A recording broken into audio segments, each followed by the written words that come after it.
आज का वचन। पहला पाठ थेसलनिकियों के नाम संत पौलुस का पहला पत्र, अध्याय 1 पद संख्या 1 से 5 और 8 से 10। पिता परमेश्वर और प्रभु ईसा मसीह पर आधारित थेसलनिकियों की कलीसिया के नाम पौलुस, सिलवानुस और तिमोथी का पत्र आप लोगों को अनुग्रह तथा शांति। जब जब हम आप लोगों को अपनी प्रार्थनाओं में याद करते हैं तो हमेशा आप सबों के कारण ईश्वर को धन्यवाद देते हैं। आपका सक्रिय विश्वास, प्रेम से प्रेरित आपका परिश्रम तथा हमारे प्रभु ईसा मसीह पर आपका अटल भरोसा, ये सब हम अपने ईश्वर और पिता के सामने निरंतर स्मरण करते हैं। भाइयों, ईश्वर आपको प्यार करता है।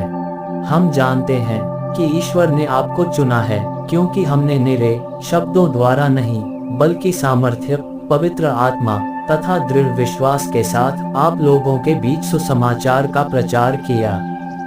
आप लोग जानते हैं कि आपके कल्याण के लिए हमारा आचरण आपके यहाँ कैसा था। आप लोगों के यहाँ से प्रभु का सुसमाचार न केवल मकेदुनिया तथा अखया में फैला, बल्कि ईश्वर में आपके विश्वास की चर्चा सर्वत्र हो रही है। लोग स्वयं हमें बताते हैं कि आपके यहाँ हमारा कैसा स्वागत हुआ और आप किस प्रकार देव मूर्तियाँ छोड़कर ईश्वर की ओर अभिमुख हुए, जिससे आप सच्चे तथा जीवंत ईश्वर के सेवक बने और उसके पुत्र ईसा की प्रतीक्षा करें, जिन्हें ईश्वर ने मृतकों में से जिलाया। यही ईसा स्वर्ग से उतरेंगे और हमें आने वाले प्रकोप से बचाएंगे। यह प्रभु की वाणी है। सुसमाचार संत मत्ती अध्याय 23 पद संख्या 13 से 22।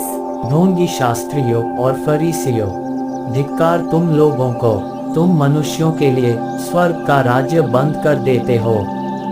तुम स्वयं प्रवेश नहीं करते और जो प्रवेश करना चाहते हैं उन्हें रोक देते हो। धिक्कार तुम लोगों को, एक चेला बनाने के लिए तुम जाल और थल लांघ जाते हो और जब वह चेला बन जाता है तो उसे अपने से दुगुना नारकी बना देते हो। अंधे नेताओं, धिक्कार तुम लोगों को, तुम कहते हो यदि कोई मंदिर की शपथ खाता है तो इसका कोई महत्व नहीं, परंतु यदि कोई मंदिर के सोने की शपथ खाता है तो वह बंध जाता है। मूर्खों और अंधों, कौन बड़ा है, सोना अथवा मंदिर जिससे वह सोना पवित्र हो जाता है? तुम ये भी कहते हो यदि कोई वेदी की शपथ खाता है तो इसका कोई महत्व नहीं, परंतु यदि कोई वेदी पर रखे हुए दान की शपथ खाता है तो वह बंध जाता है। अंधों, कौन बड़ा है, दान अथवा वेदी जिससे वह दान पवित्र हो जाता है?